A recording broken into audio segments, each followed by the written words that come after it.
Assalamualaikum warahmatullahi wabarakatuh. Halo semua, perkenalkan, nama saya Wulandari Kaninda dengan BP 2010551015 dari kelas M1 Universitas Andalas Kampus 2 Payakumbuh.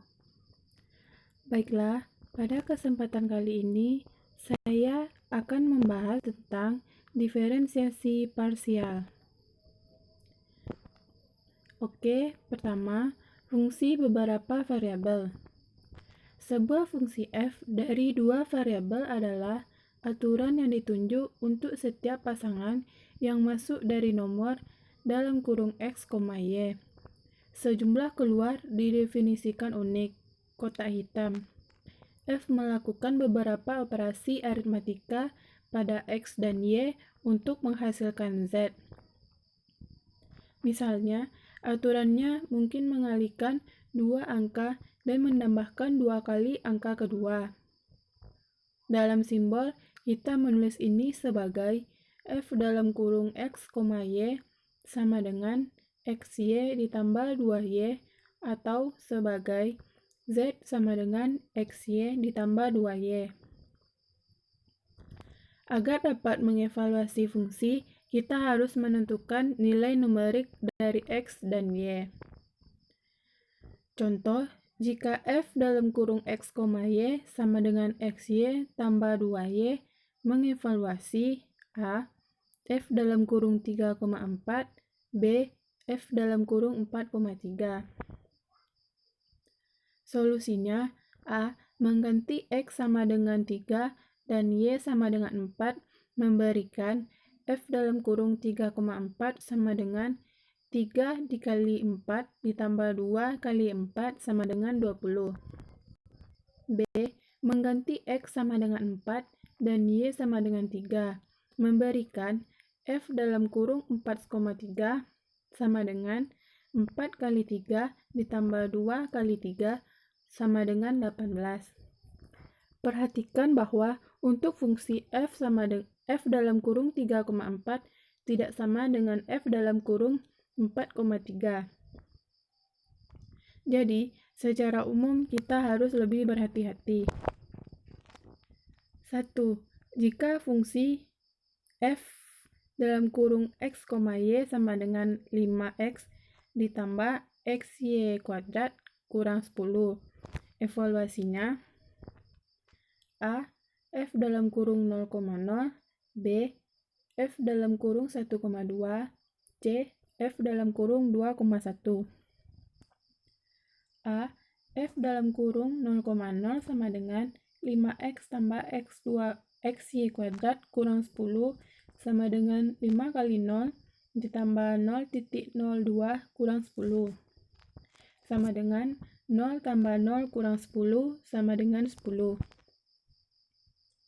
B. X sama dengan 1, Y sama dengan 2.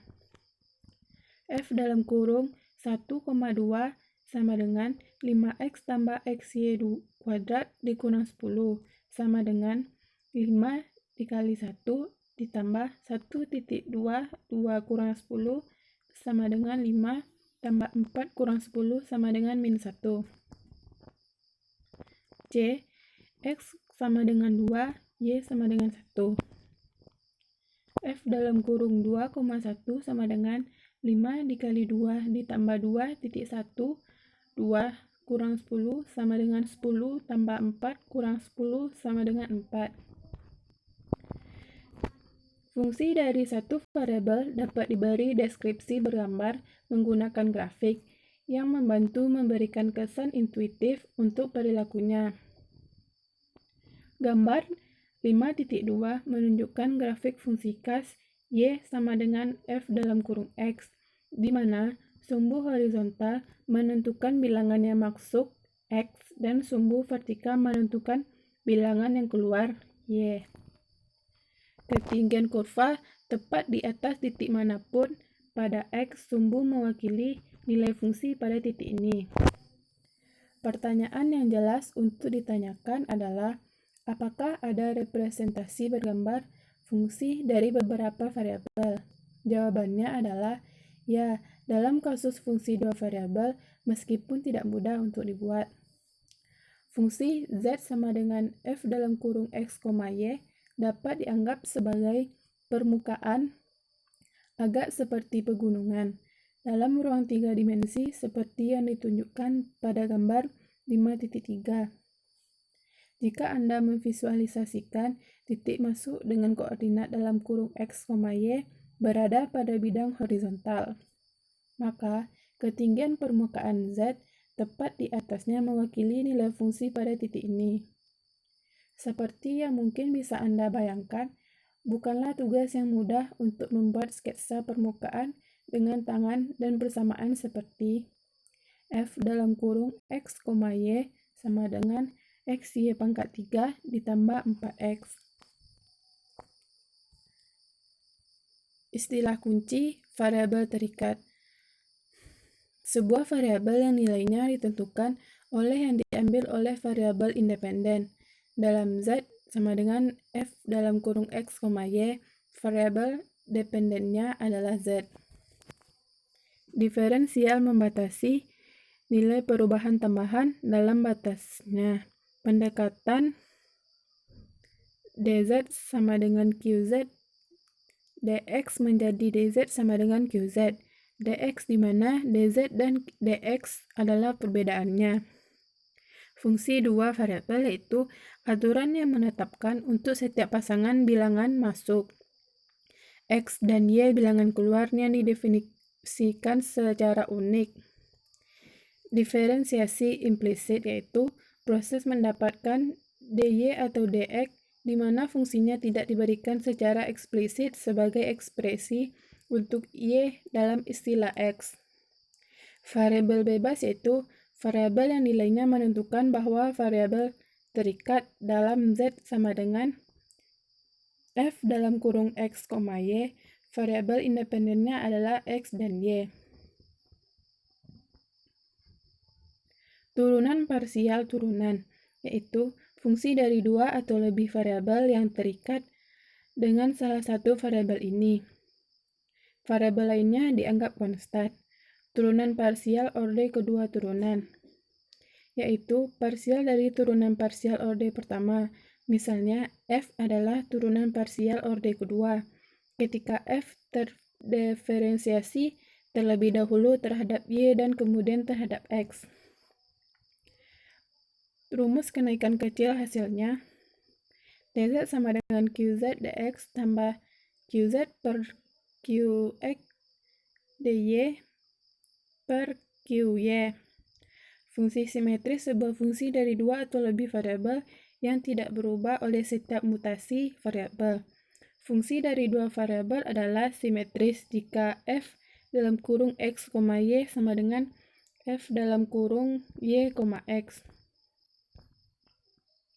Selanjutnya, elastisitas parsial dan fungsi. Bagian pertama dari bab ini menjelaskan teknik diferensiasi parsial.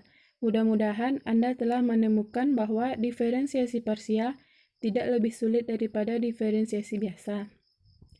Satu-satunya perbedaan adalah bahwa untuk mengisi dari beberapa variabel, Anda harus jelas sejak awal huruf mana dalam ekspresi matematika yang akan menjadi variabel. Dan perlu diingat bahwa semua huruf yang tersisa kemudian hanyalah konstanta yang disamarkan. Setelah Anda melakukan ini, diferensiasi yang sebenarnya dengan sendirinya mematuhi aturan yang biasa. Dalam bagian 4.3 dan 4.5, kami mempertimbangkan berbagai aplikasi ekonomi mikro, mengingat hubungan erat antara diferensiasi biasa dan parsial.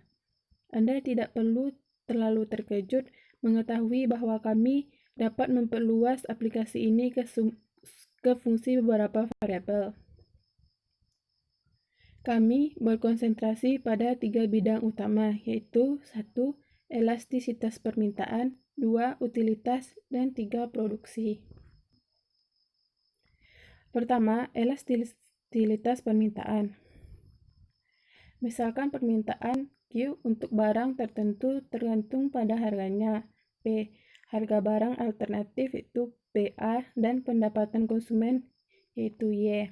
Sehingga QF dalam kurung P, PA, Y untuk beberapa fungsi permintaan, yaitu F. Yang menarik adalah ketanggapan permintaan terhadap perubahan salah satu dari tiga variabel ini. Ini dapat diukur secara kuantitatif dengan menggunakan elastisitas. Elastisitas harga peminatan didefinisikan sebagai perubahan presentasi E dalam presentasi perubahan Q di P dengan PA dan Y tetap di konstan. Definisi ini identik dengan yang diberikan di bagian 4.5.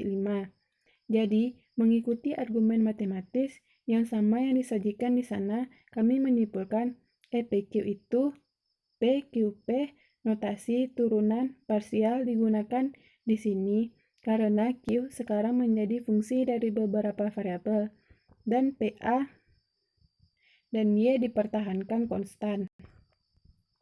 Contohnya,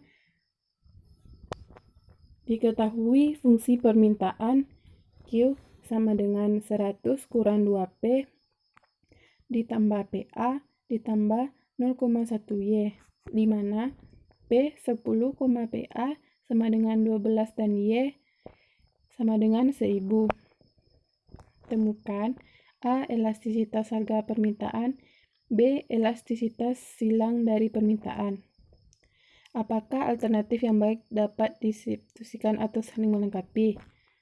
Solusinya bisa Anda lihat seperti yang ada di layar.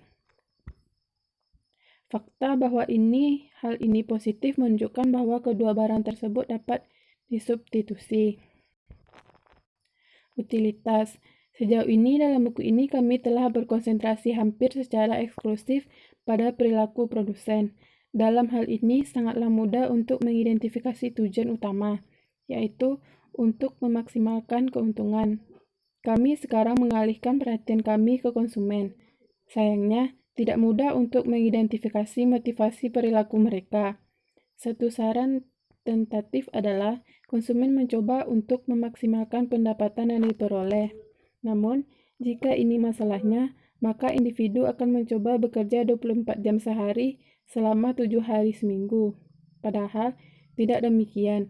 Dalam praktiknya, orang suka mengalokasikan promosi waktu yang masuk akal untuk kegiatan waktu luang. Konsumen dihadapkan pada pilihan berapa jam setiap minggu untuk bekerja dan berapa banyak yang harus dicurahkan untuk waktu luang. Dengan cara yang sama, konsumen perlu memutuskan berapa banyak item dari berbagai barang yang menganalisis perilaku konsumen secara kuantitatif. Kita mengalokasikan dengan setiap rangkaian pilihan sebuah angka U yang disebut utilitas, yang menunjukkan tingkat kepuasan. Misalkan ada dua barang, G1 dan G2, dan konsumen membeli X1 barang G1 dan X2 barang G2.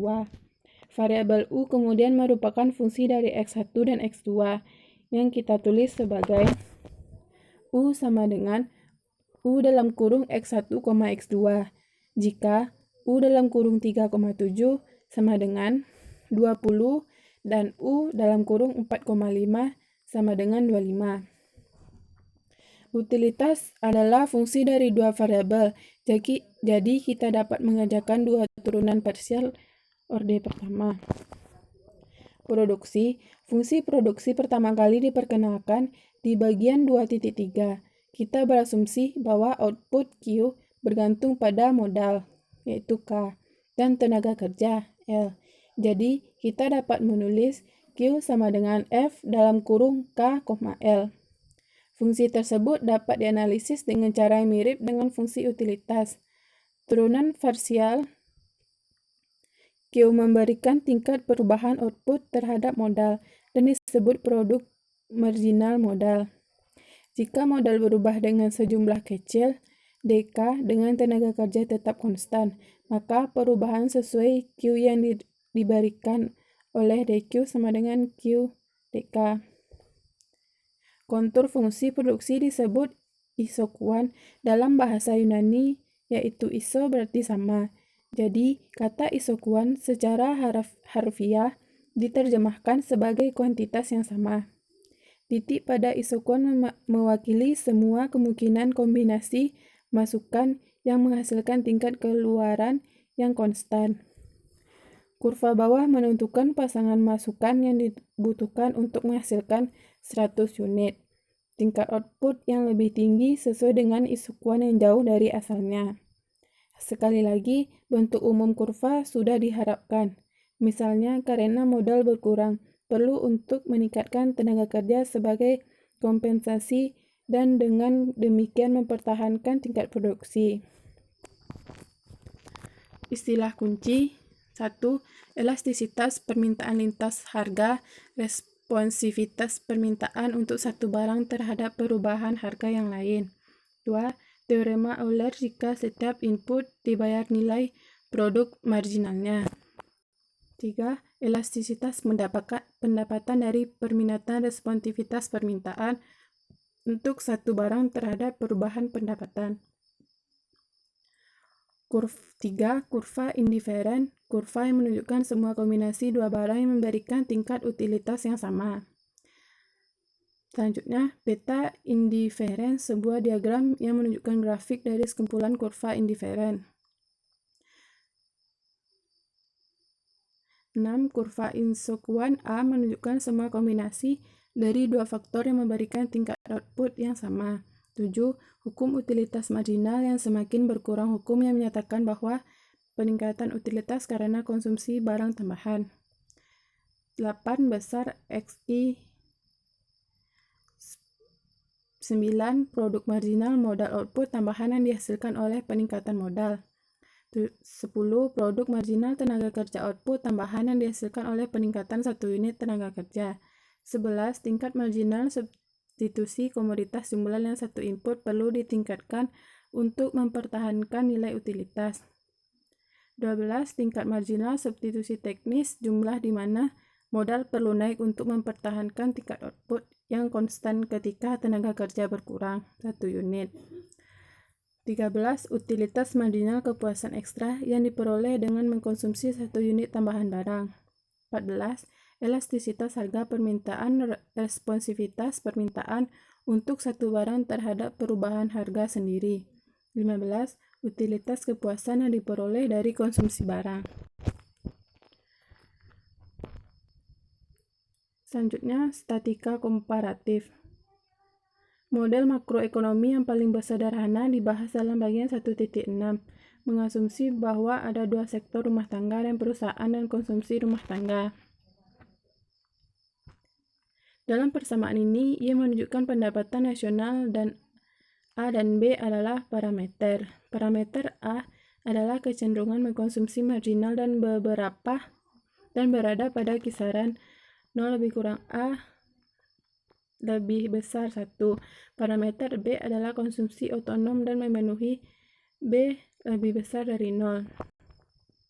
Dalam kesetimbangan Y sama dengan C tambah I, mana I menunjukkan investasi yang diasumsikan diberikan oleh I sama dengan I. Contohnya dapat Anda lihat seperti yang ada di gambar, dan juga ada solusi yang kami berikan. Istilah kunci juga bisa dapat Anda bacakan di layar yang ada 11 buah istilah kunci. Seperti yang Anda duga, metode untuk menemukan titik maksimum akan minimum dari suatu fungsi dua variabel mirip dengan yang digunakan untuk fungsi satu variabel. Namun, sifat fungsi ekonomi dari beberapa variabel memaksa kita untuk membagi masalah pengoptimalan menjadi dua jenis. Nilai U mengukur kepuasan yang diperoleh dari membeli X1 item barang G1 dan X2 item G2 yang baik. Hal yang wajar untuk dilakukan di sini adalah mencoba memilih X1 dan X2 untuk membuat U sebesar mungkin sehingga memaksimalkan utilitas. Namun, pemikiran sesaat akan meyakinkan Anda bahwa sebagaimana adanya masalah ini tidak memiliki solusi yang pasti.